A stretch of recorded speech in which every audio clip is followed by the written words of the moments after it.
All right, gonna get a little work done on the Van Norman.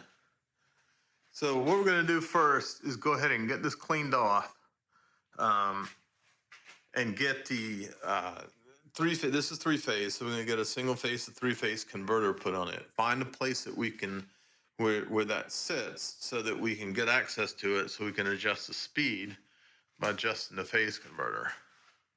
Back out a little bit. So really get it cleaned up and get as much of this paint off as we can. I'm gonna go ahead and check the functionality of it. And then if it's all working well, we'll go ahead and pick a color and paint it. Not really sure what color. It looks like it had a gray. It was green at one time. I kind of like that color. And then it had a blue. Not a huge fan of the blue, but I might be able to do a darker blue. So first, we'll go ahead and get it cleaned off, lubricated, checked all the movements, and then figure out a place to, double check all that, make sure it's good, and then we'll find a place for the phase converter. All right. This is the result of 3 hours with a needle scaler. Worked really well. Pretty much got all of it off. Of course, it takes the filler off, but since the filler was flaking off anyway, it all had to come off. I'm not going to go and put filler all over it and sand it down. I've seen people do that, and it turns out absolutely fantastic, just beautiful. This needs to go into production, so to speak. I need this running. I've got projects that depend on this. So I'm going to go ahead and paint it. I like the rough castings anyway. Needle scaler just didn't work on this. This is sheet metal. It's pretty thick, but it's thin enough that it just bounces and it doesn't really knock anything off. So I'll just get some paint stripper on that. You can see I've taken the motor mount, the overarms out. The dovetail, the motor is on dovetails. I've taken that mount off.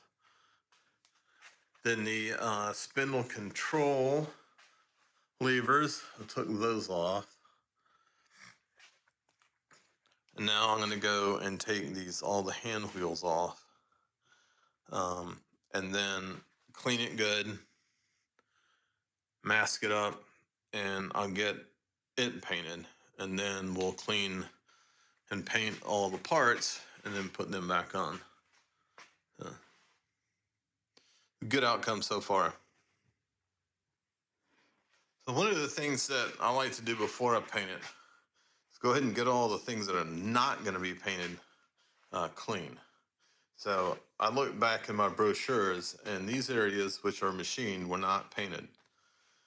Obviously, you can see we got the handles off too. So you go ahead and get these cleaned up.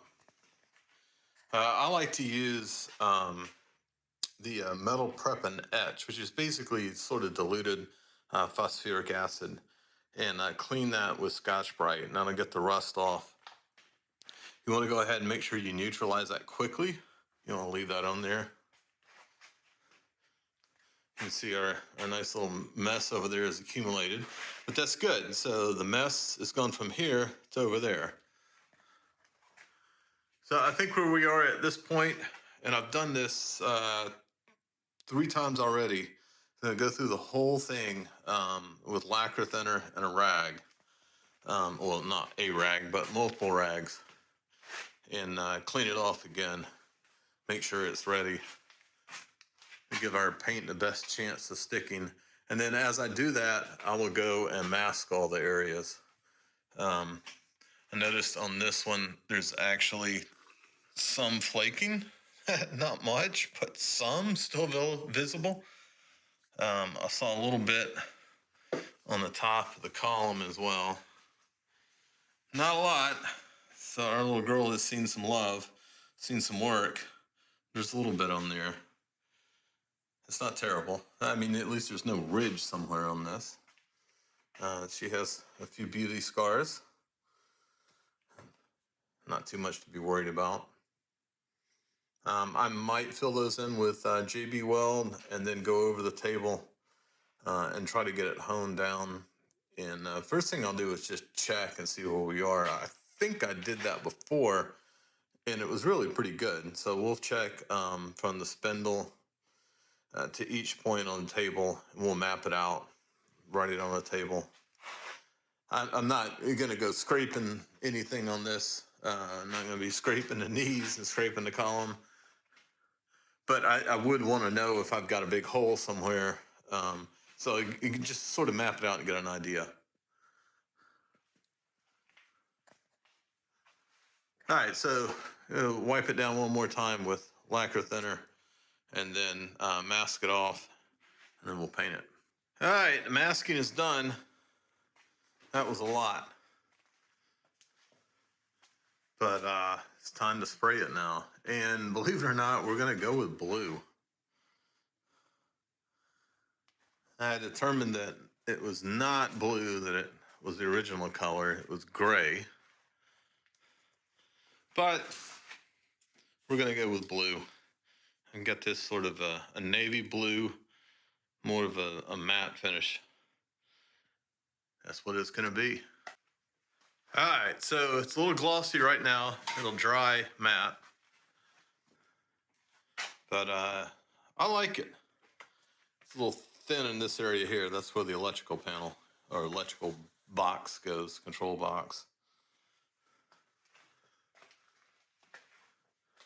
I don't like the gloss in machine shops. I painted my lathe gloss brown, and I just don't really like it. I think I'm going to do everything else flat satin. All right, we'll let this dry, peel everything off, see what we got. If you've rebuilt one of these before and you saw me remove these handles, you probably knew I was headed toward a little bit of a disaster.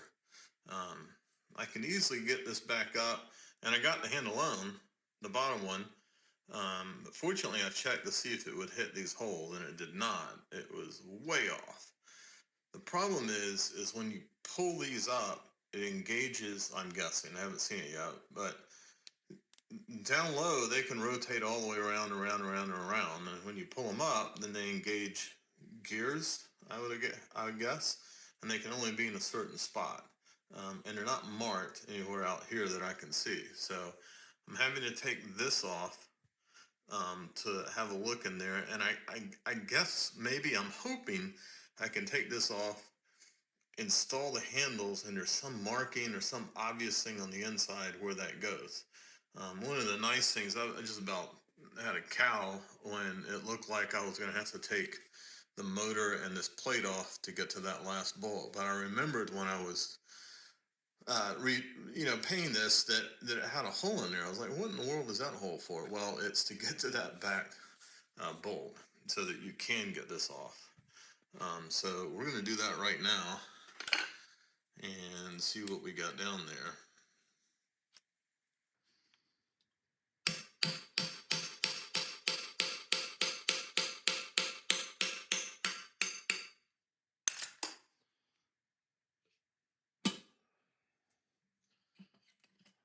Okay. I think it's loose all the way around. Yep. All right. Looks like first thing is we got a new gasket to make. That's no biggie.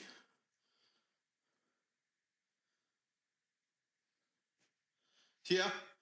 All right. Let's set this down. You can see this. And I guess I'm going to want to get this to where the range, matches these guys on the top. I don't know if you can see that. So I'll pick this up, set it down to where you can see it. And it's obvious where the extremes are on it. So one of those arms contacts this, or the half gear, quarter gears, and moves it side to side. And the other one moves this one side to side. And you can see in there, like a transmission, how that gear is going to engage there, slide it over, and it's going to engage this one. And yeah, there's the third one back there. And then I think we should be able to figure the same thing out looking on this side. Okay, so I'm going to figure out where these need to be for each gear. And then, gosh, I hope it's obvious on the when you get to little quarter gears here, where it needs to be on the top. So, all right, I think we're getting closer. What I did this time was put this guy all the way as far over as it could go, with this one in the arm as far as it could go. And when you do that, this gear is as far as it can go this way, and this one is as far as it can go that way. So that's pretty easy. So you just make sure that all the gears are meshing, and that's the way it should be. So this one checks out, goes in 3, goes in 1, and then it doesn't really want to go past that. So that's good. This one doesn't really want to go past 4, which is good. It goes into 5, it goes into 6, and it doesn't really go past it. So this is great. The only small issue is I gotta take it back off because I don't have the gasket on it. So, but you know, hey, we got it to work. So I'll tell you what I'll do is now that I have it in this position, let's take it off. We got one bolt in, and then I'll show you what it looks like on the inside. Maybe it makes more sense. You can see that these are nice and opposing. So they're 180 degrees out, which makes a good bit of sense since these are, I mean, they're not degrees, but they're at their ends of their rotation or their sliding. All right, so now let's take a look down in the box. Okay, you can see this is as far as over it goes, and it is sitting on the gear. That's the sliding part right there, and it's sitting on this gear. And then the sliding part here, those gears, you see way in the back. Now it's hard, but it's, well, so it's right between that, so you can't really see it that well, but it matches. So if you want to take this apart and put it back together easy, you put these on their opposing sides, and then you set the gears, the rotating gears part 180 degrees out. All right, now we're going to put this on, and this is a little tricky. So you can see the detents right here, and then there is a ball bearing that sits right on top of this little spring that's in there, and then that gives it the 3 positive, positions: left, middle, right, or maybe right, middle, left, but you get the idea. So there are a couple burrs in this little shaft here, so I remove those so that this slides on relatively easy. Now, to get this little ball to stay on there, I think the way to do this is it greases your friend on this, and it's sticky. Just grease this up, and then I want to stick it on there and hope that I can get this to go in. And I think I've got it in the right position. I think it's in neutral. Actually, we can test that. I'll be right back.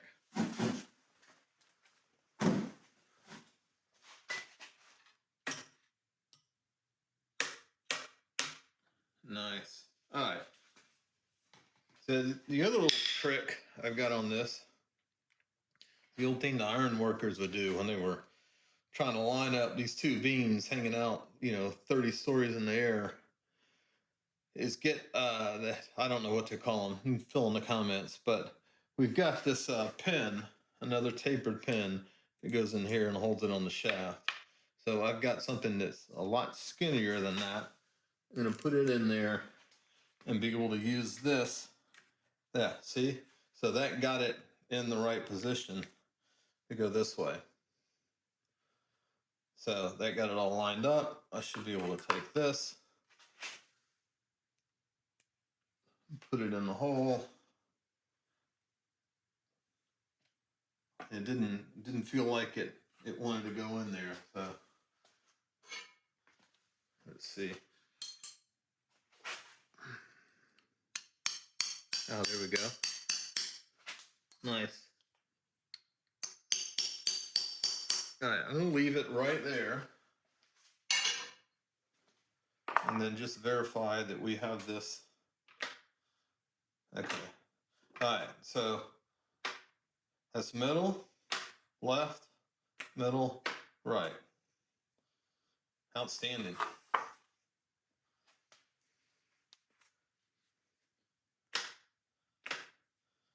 But there you go, YouTube. I learned that little grease trick and the tapered pin trick on YouTube. So giving back, hope that helps. All right, well, that's unfortunate. A little order of operations error here.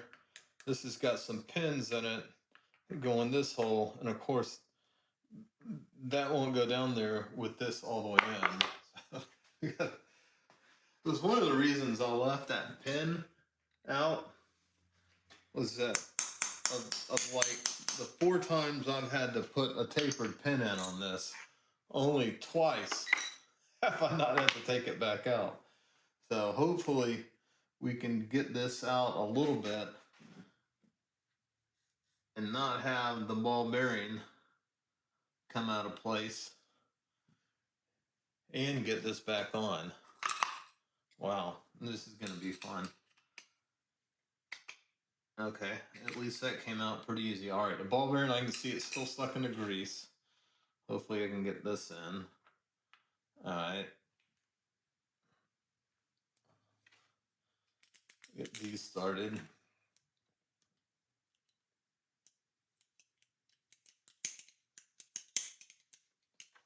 Okay.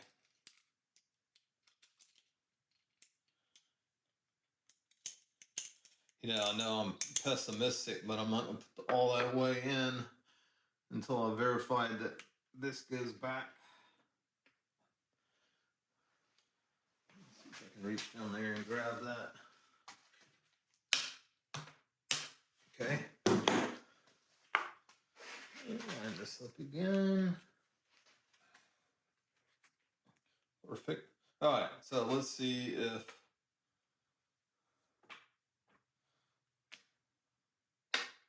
on, middle, left. Perfect. Okay. Pin back.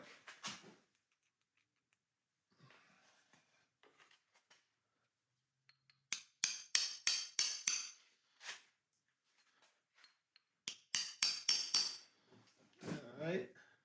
Good. I'm not even gonna. Yep, there we go. Gonna move the hand wheel a little bit to get it in that other. All right, that's neutral, and then there. Okay. Outstanding. Go ahead and tighten this up. We've got the stops left to go. The I don't even know what this thing, the little handle goes in the middle. Get this back on, and then I think we can go ahead and power it up and test everything. All right, so here's what I ended up with in the electrical box. I removed the contactor and the element for the heating element. You can think of it as a breaker for the motor.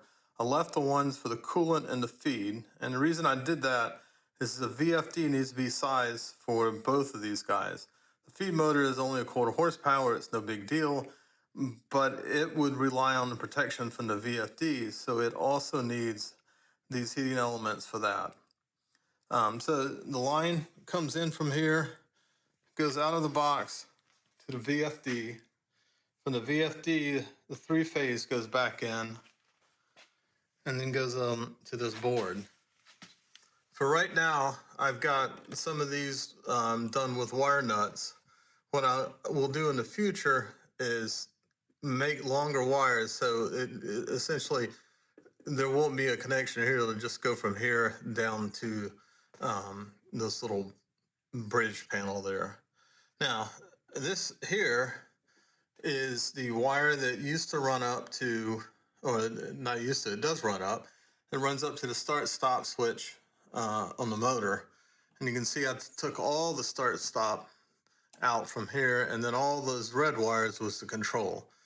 So what I've got now, and this is temporary, but I've got this one coming back and goes outside the box and goes over to the VFD, and then it goes into their little section for the remote. And then this way I can have start and stop. You got a common on there as well. So what I'll do is reroute this wire with something a little smaller, and then run it up into the box and then out here. And then that way I won't have these extra cables hanging out, and the door can be closed. So that's what we got on that. I'll give you a little tour of it.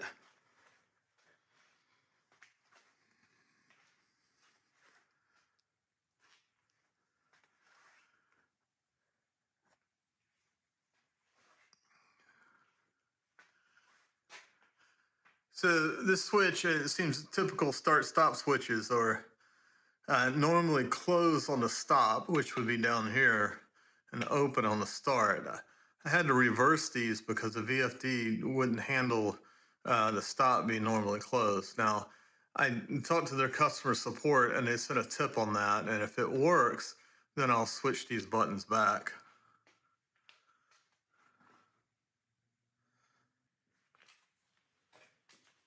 All right, I got the switch up here mounted to the remote on the VFD, so I can start it from up here.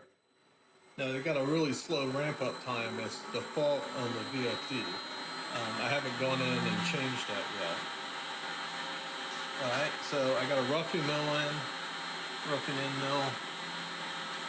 Dial up a little bit on the Z. And off we go. I also don't have the feed hooked up right now. Or turned down, actually. I have it hooked up. The box is making a little bit of noise, and I wasn't sure what was going on there, so I'm going to go ahead and change the oil and take a look at it.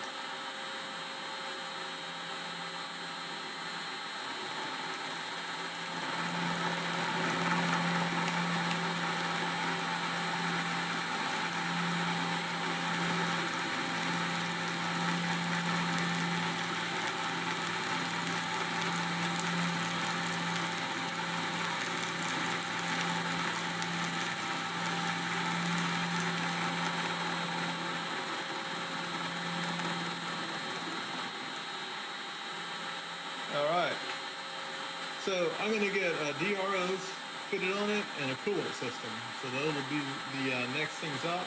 Now, it will be a while until I get to that. I've got some other things to do, but that's going to wrap it for this one. Thanks for watching.